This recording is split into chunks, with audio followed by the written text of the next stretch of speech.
This is SelfWork, and I'm Dr. Margaret Rutherford. At SelfWork, we discuss psychological and emotional issues and what you can do about them, whether that's learning self-acceptance, taking action, or seeking therapy or treatment. 10 years ago, I extended the walls of my practice to reach those of you who might already be knowledgeable about mental health treatment, but also to those of you who might say you'd never darken the door of a therapist. And yet, you are here. I'll answer your questions while I invite you to take a few minutes for your own self-work. People want to be successful, and the people who were in there, the patients, were told that there's something wrong with you. No one could get the ball in the hoop, including me. And so you had to bring it down to, they couldn't really pass the ball. But if we stood around in a circle and just handed the ball to each other, we'd make it all the way around. And, people are like high-fiving each other once we got all the way around the circle. Yeah. I just felt like, oh my God, this is just great. Welcome to this week's edition of SelfWork. The guest today on SelfWork is a man named JaKob Williams, and he's going to share his firsthand experience as he navigated the psychiatric care system after being admitted to what he refers to as summer camp, which actually a lot of my clients do too. He's been highly successful in his professional career, or should I say careers, as someone who's achieved things many of us could not or would not try. And he also has bipolar disorder with psychotic features, meaning he can become psychotic, especially when manic. What happened was he pushed himself too hard to meet a deadline for an art show. He's also an artist. And psychotic thinking, which is seeing and hearing things that aren't real, appeared and made him dangerous to himself until it cleared. So he required residential treatment. Through very vivid storytelling, Williams exposes the disturbing realities of institutional mental health care, including controversial treatments like electroconvulsive therapy called ECT, while exploring what it truly means to live with a mind that sees the world differently. That's an important message from him. He wants us to know that having a disorder, having a mental illness just makes you think differently, and it's not always something to be pathologized.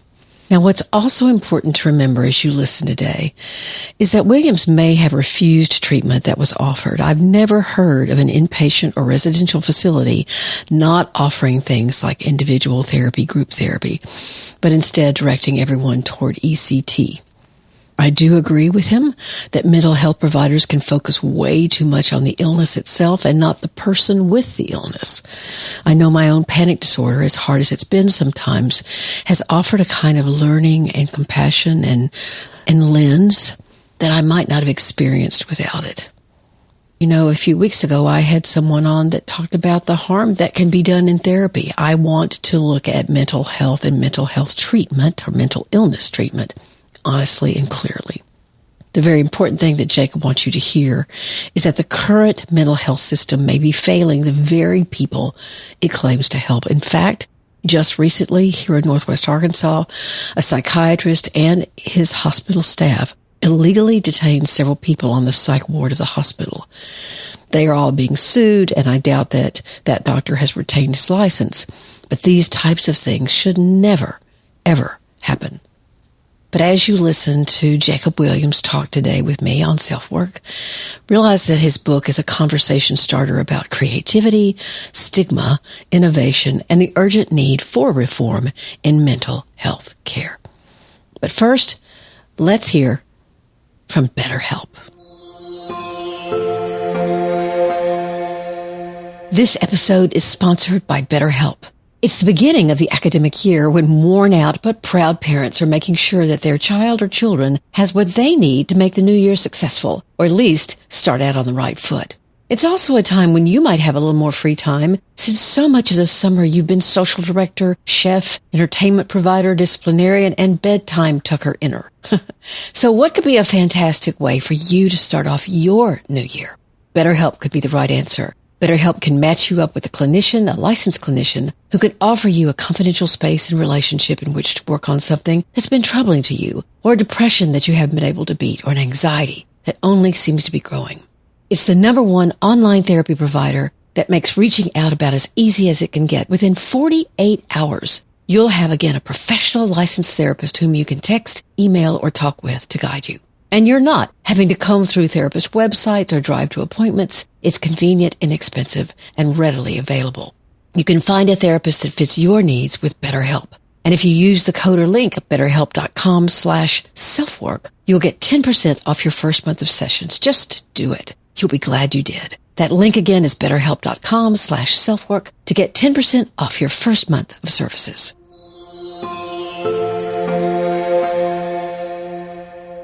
And now, JaKob Williams.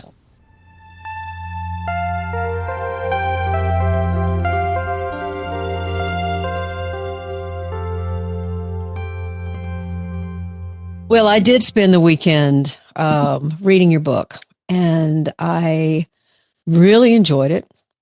Was perplexed by some of it. I didn't know what year you were hospitalized, JaKob. 2018, August. 2018. Okay. And I know the hospital that you're referring to, so I get it.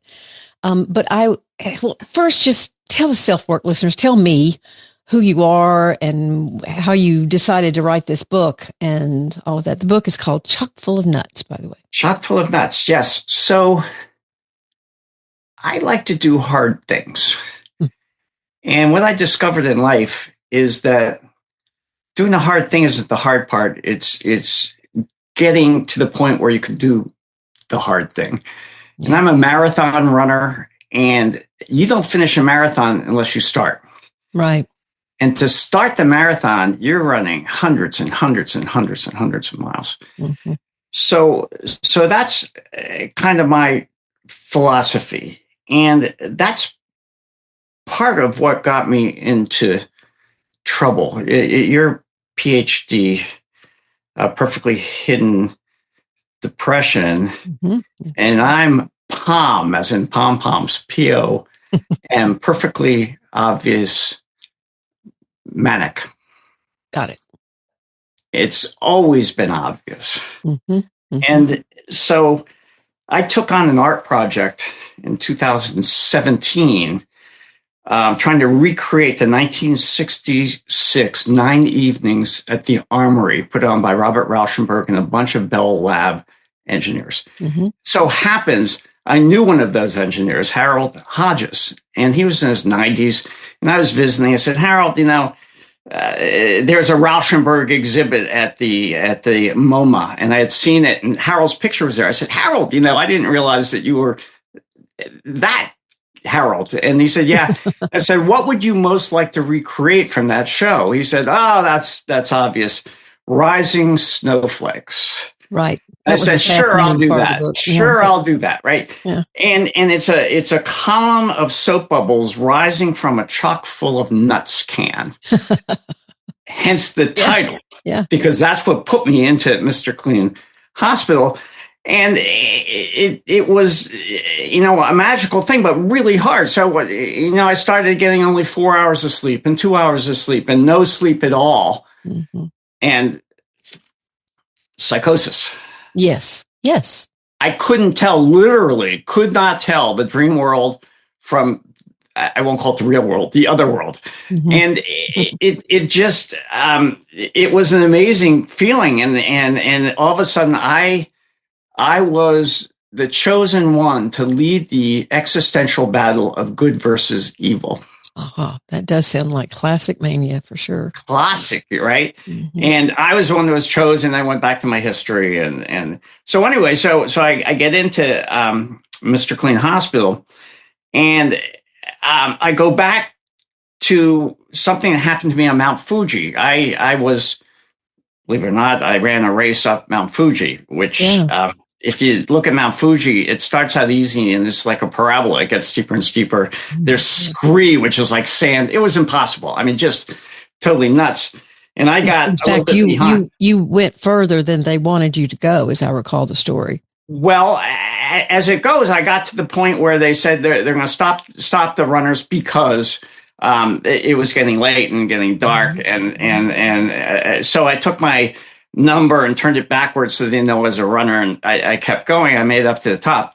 And then I realized my wife had told me, I was with my son, do not leave our son alone. And those words rang into my head.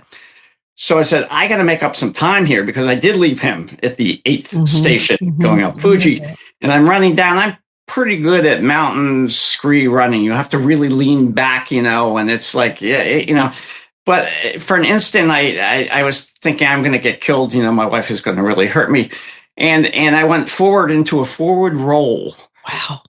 Down a really steep, and I went over and over, and it was like a boulder. If you've seen a boulder going down a mountain, I started hopping up. I'd land and then I go up. And I said, "This is the way it's going to end. I guess it's fitting." And all of a sudden, there's a wham, and I stopped. I had hit one of the volcanic boulders. Oh my God. And I was totally paralyzed. I mean, we're talking, and I had a cell phone, but I couldn't reach it. And I'm thinking to myself, I've never really had a conversation. Whoever's out there, we're going to have this conversation. Okay. And if you're the good one, I'm going to do something that's going to help a lot of people. And if you're the bad one, let me party on for a little while longer and you can have my soul. This was a literal conversation I had. Wow. And I said, give me a sign that you've heard me. Yeah. And I could wiggle my little finger. And I said, oh my God, or whatever. Yeah. And so how about the next thing? And then my hand. So this is over the course of about an hour. And then I could move my whole right arm. And I said, okay, how about the left arm? And I got the left arm. And I said, at least I can reach my cell phone, paralyzed from the waist down. So I eventually, both legs, I could stand up, but the volcanic rock had lacerated my entire body, with these not so deep lacerations, but the volcanic ash had cauterized it. Oh, okay. So I looked like this black monster, and so I made my way down and eventually had to deal with lovely wife, as I call her. And, it was not a pretty sight, but I realized in the hospital, this was my chance to fulfill that promise. The big thing I was going to do is write a book and hopefully help people. Yeah, exactly. So that's the story. Let me preface some of my questions with this comment, because I don't know if you've been attacked by the mental health industry, and I wouldn't be surprised if you had been. I have treated people who have been abused by therapists. There's even here in Northwest Arkansas, there's a local psychiatrist who basically captured all the clients at a psych hospital and kept them for days without their approval and consent. So I know that this situation can be one that can be manipulated and abused. What I was surprised about was the fact that you don't mention in your book anything about any kind of therapeutic intervention. I mean, you mentioned testing that you took finally, belligerently. But I was surprised by the lack of any kind of, it almost sounded like until it was dinner, until it was lunch, until, that those were the things that were the primary events. Yeah, that's a good insight. First of all, let me say I have great respect for the mental health community. I mean, they do unbelievable work, and it's almost like Sisyphus, the guy that rolls the rock up and comes down. And, a lot of people can't be helped. Right. And I have one of the top 3 psychiatrists in the country. I mean, just a great person. And we discuss these issues, and I'm medicated, and we can get to that later perhaps, but I am impossible. I mean, just an impossible person. I'm a basic contrarian. Plus I've got mania. So plus I'm not stupid, and I can argue anything, and I can just wear people down, and I say, bring it on. I mean, I intentionally didn't want the meds they gave me in the hospital to bring me down. I wanted to fully, it was a great experience being, how many people get to be in the number 1 psychiatric hospital in the country? Right. And the key was, and I knew this, is caffeine is a very powerful psychotropic drug. I thought about you yesterday because they had a news report on how many milligrams of caffeine. They're finding out that it's so helpful. Unbelievable. I thought And about yet, you. I just took 4 cups of the caffeinated coffee, brought it back to my room. And then, as the course of the night went on, I go back and heat it up in the microwave and put some cocoa powder in because, it's not always that good. No. I mean, I was wired and I was a pain in the ass and it was great. So I got no therapy when I was in for 2 weeks. So I call it, sleepaway camp for 2 weeks and then day camp for 2 weeks. And I came back and that's when they tried to give me, what's that stuff called when they talking therapy? Psychotherapy. Whatever. Cognitive behavioral therapy, whatever. Yeah. And I don't know how many classes. I never went to the right one except for one class. And it told me about NATs, negative automatic thoughts. And I said, that is so me. But you're talking about when you went into outpatient after your inpatient hospital. That's correct. I'm talking about when you were in the hospital itself. You didn't mention any kind of meeting with a therapist, no. And that actually there was none of that. I mean, they had things where you go and they took all the scissors away and sharp things and you could do some art, so they did a couple things like that. But the therapy was the other patients. I guess I've never experienced that with any psych hospital that I have been associated with. So that there's always meetings there's group therapy, there's meetings with your private therapist. And so I was really, I'm intrigued, but I was definitely perplexed because I've just never heard of that. Yeah, no, it was, well, I'll tell you. So for me, I'm morbidly claustrophobic. Yeah. I can't do MRIs. Mm-hmm. And they actually restrained me when I went from Morass General Hospital to Mr. Clean Hospital. I was actually in like a straitjacket lying down. That wasn't too good. So when I went, they eventually promoted me to a hall where you couldn't even have lunch with other people because I was disruptive, I guess. And I realized, I said, I haven't been outside for like 6 days. Mm-hmm. And then I realized Charles Manson was allowed out an hour a day at San Quentin. Mm-hmm. And you know why he was allowed out for an hour a day? Because the suicide rates went through the roof for incarcerated. When people couldn't go outside. And so they found the suicide rate dramatically dropped when they started letting people out for an hour a day. What are you guys thinking here? And it's so finally they said, oh my God, we didn't realize that. So I was allowed out. And the first day I was allowed in a group of 10, and they limit the number of people that can go out. Mm-hmm. Mm-hmm. In a group of 10, I signed up. So I go to, whatever it was, 1 o'clock to go outside. And someone had crossed my name off and put their own name up. Mm-hmm.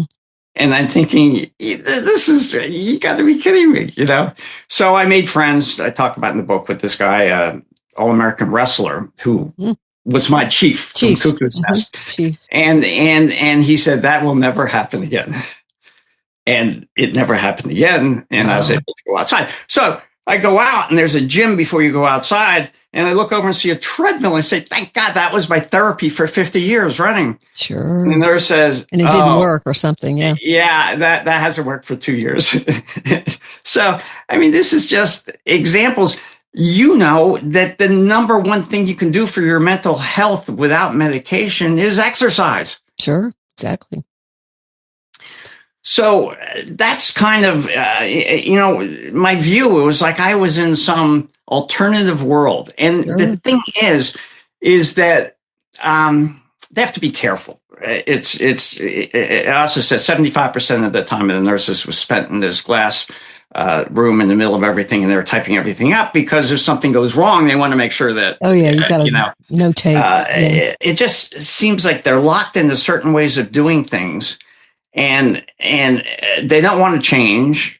And that's one reason for writing the book. Oh yeah. Some in the medical profession. I just had someone who worked in a nurse in a psychiatric ward, and she just texted me yesterday, "This is the best book I've ever read."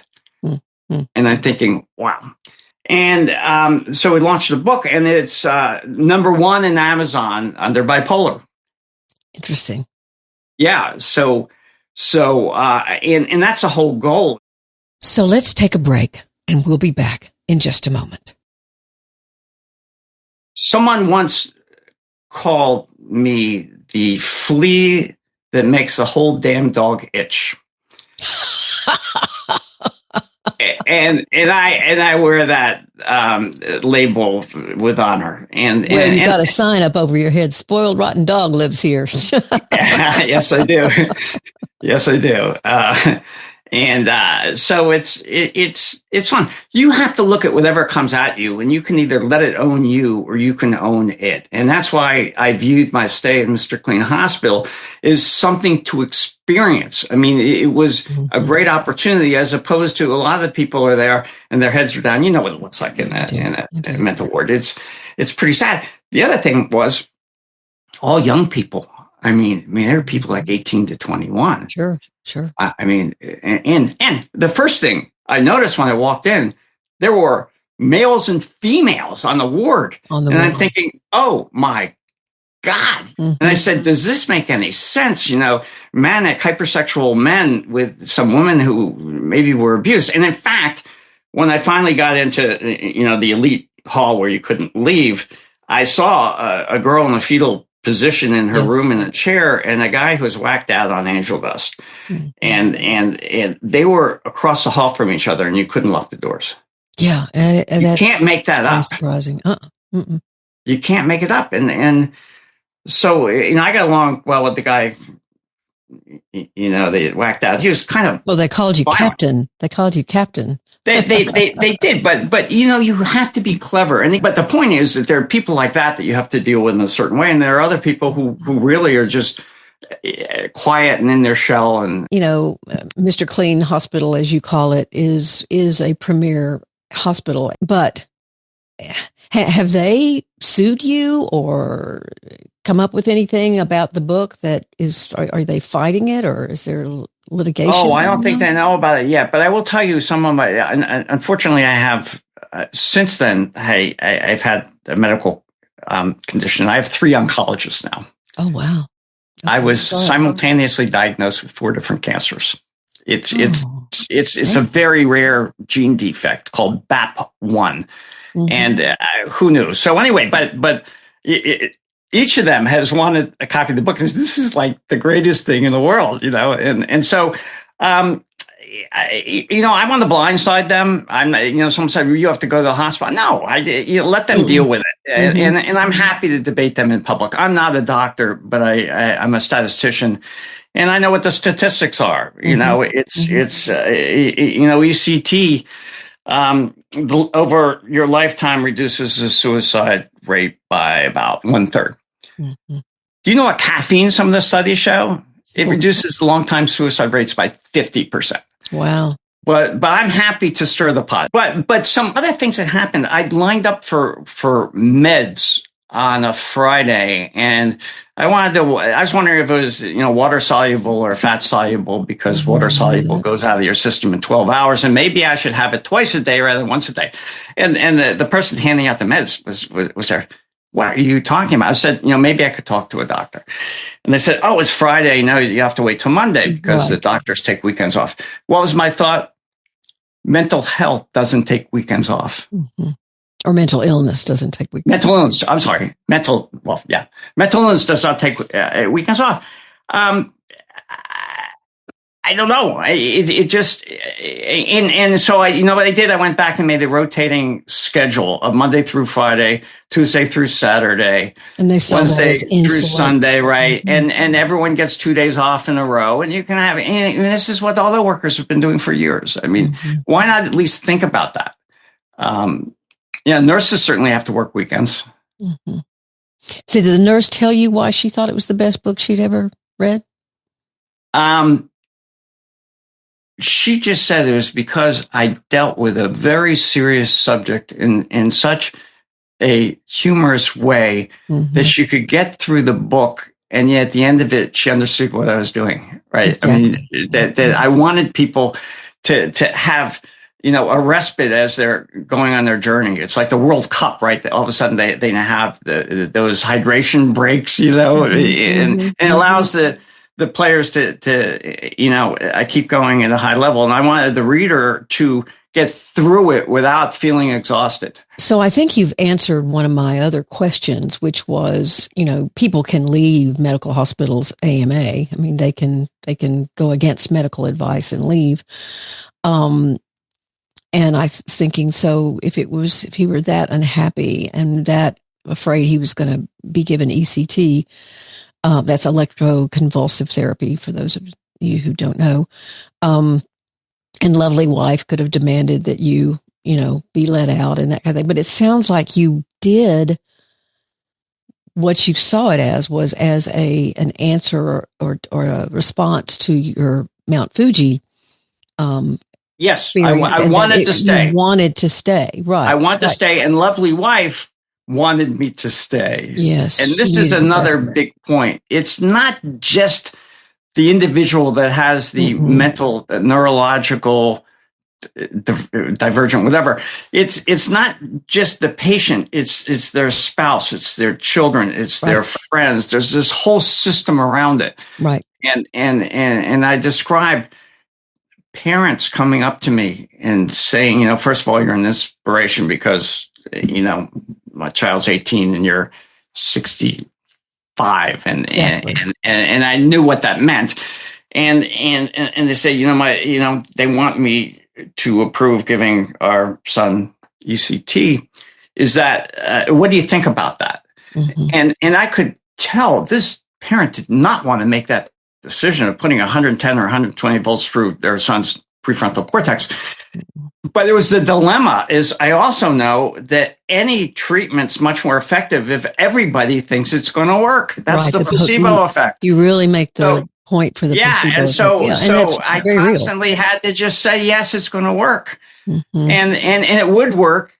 I think I turned the lie into the truth because if I didn't really believe it was going to work, but it would work if everyone thought it would work. Yeah. So so for people who don't know what the placebo effect, what can you explain that? Yeah, the placebo effect it's the sugar pill. And what they do in testing of drugs, they usually say, well, here's a drug, for blood pressure. But the FDA doesn't allow you to they want to see tests. And so what you test it against is a placebo or like the sugar pill. Right. And what happens when you look at the results is that maybe 35% of the group taking the pill, their blood pressure goes down by 20 points. But the same number with the placebo, it goes down. Now I'm using that example for blood pressure. Now, it doesn't really work with physical health, but it does work with mental health. So switch it around and drugs that you give people, whatever the score is, it seems to work, but the placebo works almost as well. So it's very powerful. I mean, it's in mental health. I think it's tremendously powerful, and yet you can't prescribe the placebo effect because if you were to test the placebo effect versus a placebo, it would lose its placebo-ness. Right? It will lose its placebo-ness. Yeah, and so the sugar pills in the old days, doctors used to prescribe them and say, take this, twice a day, and you'll be fine. And guess what? A lot of people were fine. So the other thing that I realized is with the nurses spending 75% of their time in these glass enclosed room typing all the notes, that they spend enormous amount of resources on preventing people from doing self-harm. And I said, they're spending all this money to prevent people from killing themselves, but not giving them a reason to live. That was eloquent, by the way. Yeah. Thank you. And so what I did is I said, we're going to have a party. And we found a pizzeria and we found an ice cream place that would deliver to Mr. Clean Hospital. They do like a strip search in order to get in there to make sure people aren't carrying stuff in.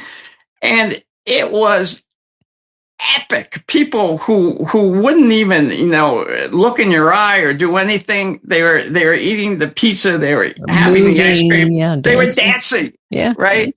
And so after my 1 week thing, they said, well, you did this. You're not the CEO of a company that you haven't run marathons. You haven't climbed Mount Fuji. Yeah, they thought you had made all that stuff up. I made it all up. And the fact you threw this party, which shows that you still have excessive spending habits and you're manic. And I said, well, let's do the math. It cost me $66 to throw this party. And for the first time, people looked happy. They were interacting with people. They were dancing. $66. You know how much you spend in a month to have the people here? It's millions of dollars. Right. So who's doing the excessive spending and who's manic? I said, this place is manic, not me. I thought another story, it wasn't a story. I mean, you were just writing about what you did, and what happened was the disorganization or the confusion. You had that 10 minutes of time with the basketball thing. And, people didn't know what to do. And then you decided, okay, we're going to, you didn't say this in the book, but it seemed like to me you were simplifying things. Let's just all stand in a circle and see if we can throw the ball to each other. And what happened with that was that people got it and they started doing it well and they started having fun with it. And it was it was you trying, from my perspective, it was you trying to say, what are these people capable of? And let me push them just a little bit in the direction where they could begin to learn something new and it would give them hope. That's exactly right. It's people want to be successful. And the people who were in there, the patients, were told that there's something wrong with you.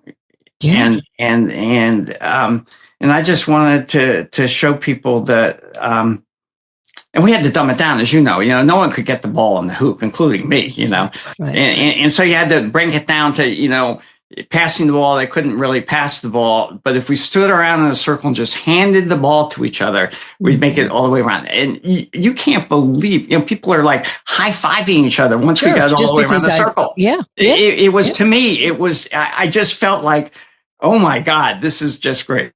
Mm-hmm. Mm-hmm. Yeah, there were things like that were they were small details, like the lady who the server, the food server, who got to where she liked you and began to hide a little turkey for you, and Wow. because that was the only thing that was edible. And it was little moments like that. What I got a little scared of was, for example, when you asked the singer, the woman, what is her name? Karen, I called her. Karen. I was thinking it was hard. Not her real name. Yeah, of course. But, and she had this gorgeous voice, and you invited her to sing. I was worried about the same thing her parents were worried about, or her family was worried about. Was that going to be a setup for her anxiety? Well, that was at the event. That was the 90 thing at the Armory. I decided to call it, the rising snowflakes was defying gravity. And I thought an operatic voice was defying gravity.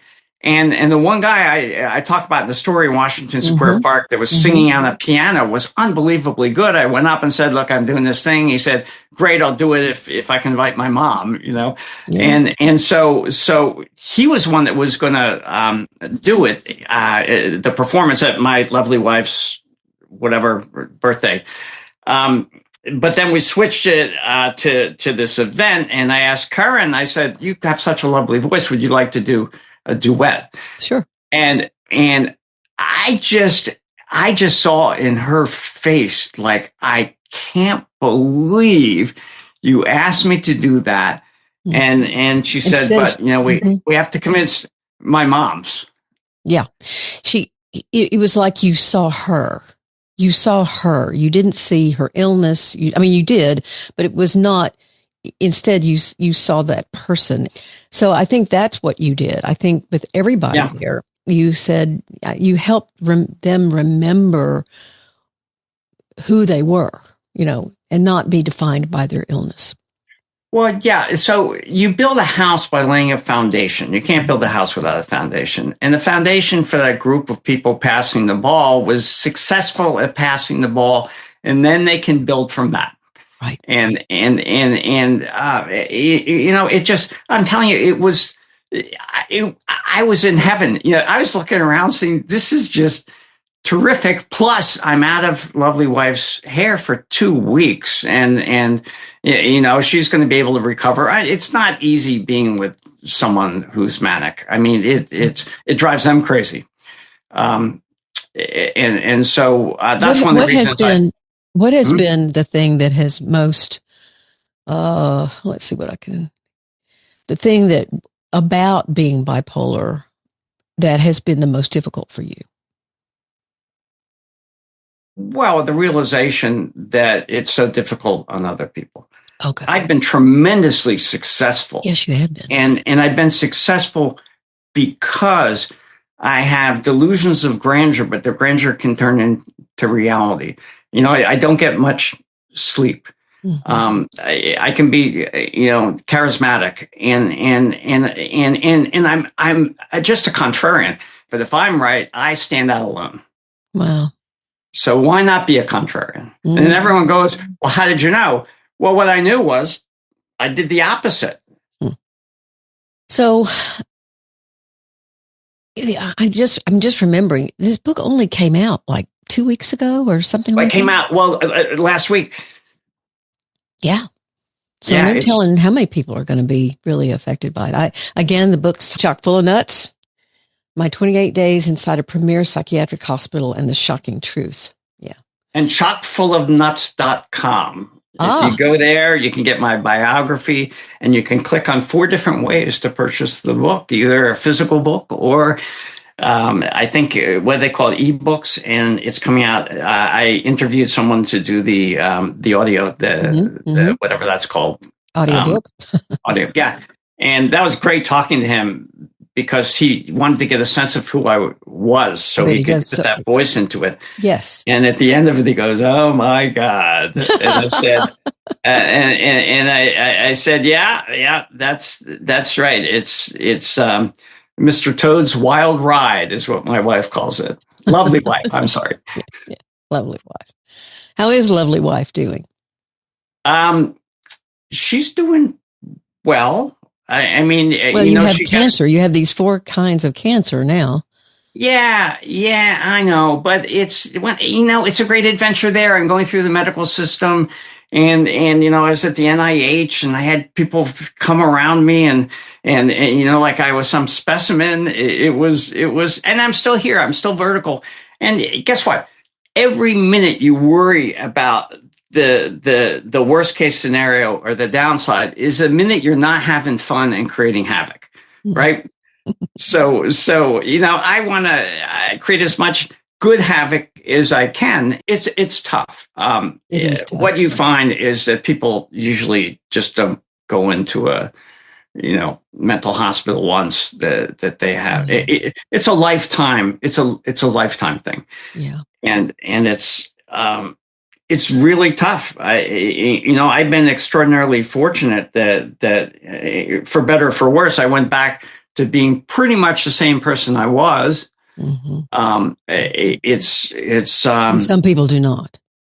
Some people do not. So I'm kind of wondering, strange. I mean, I'm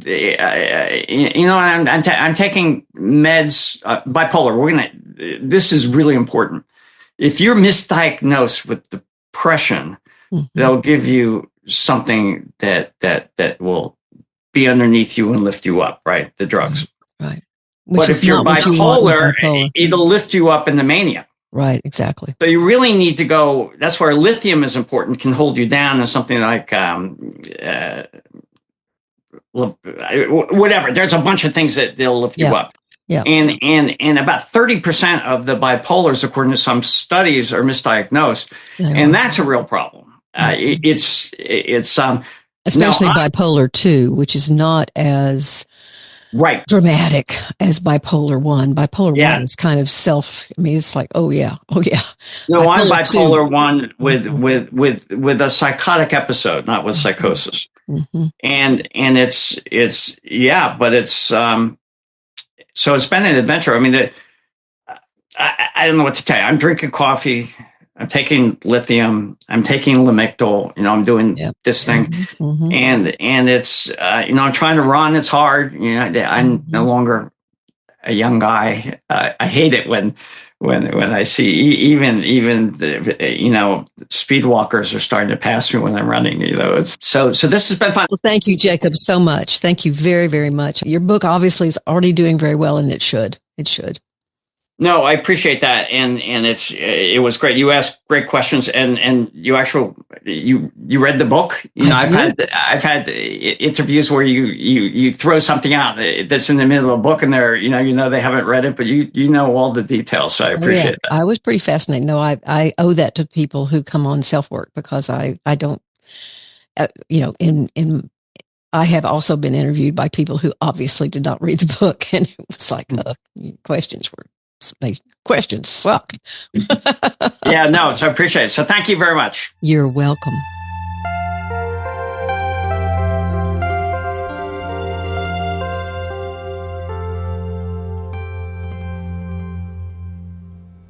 I'll be back in the saddle again with a nod to my recent trip to Wyoming, and I actually got on a horse. But I'll be in the saddle again with a new episode. Really looking forward to this fall. And as always, I appreciate you being here. I know you have a choice, and I'm glad it's SelfWork. You can always write me at AskDrMargaret at drmargaretrutherford.com, or you can get on my website and contact me there. You can subscribe to my website if you'd like to, and you'll get a weekly newsletter that includes a lot of stuff. And we've added a tip for the week, which is something that comes directly from my practice and I know works. Thanks as always for being here. Please take care of yourself, your loved ones, and your community. I'm Dr. Margaret, and this has been SelfWork.